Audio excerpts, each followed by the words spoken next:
لكن نتخيل أن الناس بيرضون عنا جميعا، لا. ارفع رأسك وقل أنا سلفي، ما في شيء. Vəfat etdikdən sonra valideynə yaxşılıq etmək, birrül valideyn mövzusuna gəlincə, sual verən soruşur, insanın valideynləri üçün edə biləcəyi ən fəzilətli əməl hansıdır?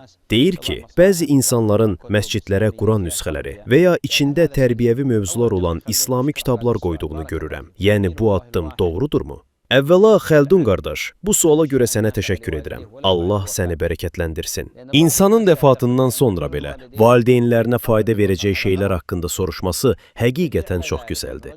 Çünki bəzi insanlar elə zənn edirlər ki, valideynə yaxşılıq etmək onlar vəfat etdikdə bitir. Bu tamamilə yanlışdır. Buna dəlil olaraq, bir kişi, Peyğəmbərin Allahın salamı və salavatı onun üzərinə olsun, yanına gəlib soruşdu. Ey Allahın Rəsulu, valideynlərim vəfat etdikdən sonra onlara edə biləcəyim hər hansı bir yaxşılıq qalıbmı? Yəni, onlar artıq ölüblər. Peyğəmbər sallallahu aleyhi və səlləm buyurdu. Bəli, onlar üçün dua etmək, yalnız onlar vasitəsilə bağlı olduğun qohumluq əlaqələrini davam etdirmək və onların dostlarına ikram, hörmət göstərmək. Bu, onu göstərir ki, valideynə yaxşılıq ölümlə kəsilmir. Səhabələr də bunu belə başa düşmüşdülər. Hətta Səd ibn Ubadə Peyğəmbərin yanına gələrək dedi, Ey Allahın Rəsulu, anam vəfat edib. Həmin vaxt Səd səfərdə idi. Əgər o sağ olsaydı, mütləq sədəqə verərdi. İndi mən nə edim? Yəni, onun adından sədəqə vermək istəyirdi. Peyğəmbər ona anasının adından su sədəqəsi verməyi buyurdu. Məhz buna görə də Xəldun qardaş, alimlər demişlər ki, bir övladın, istər oğlan olsun, istər qız, valideynləri üçün edə biləcəyi ən fəzilətli şey su sədəqəsi və cari,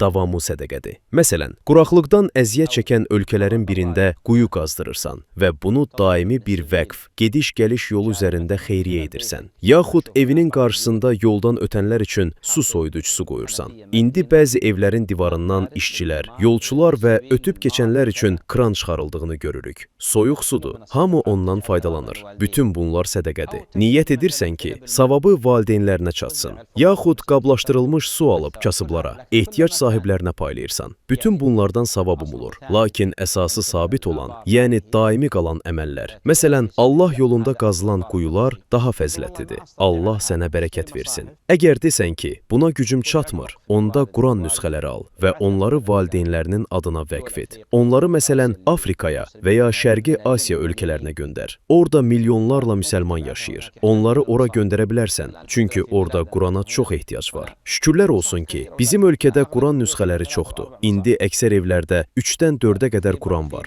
Lakin elə İslam ölkələri var ki, bir Quran nüsxəsindən böyük bir insan qrupu ortaq istifadə edir. Bəli, bir nüsxəni bir neçə qrup insan bölüşür. Allah səni mübarək etsin. Nə qədər bacarırsansa, bir şeylər təqdim etməyə çalış. Xüsusən də faydası daimi və davamlı olan əməllər daha əfsəldir. Allah səni bərəkətləndir.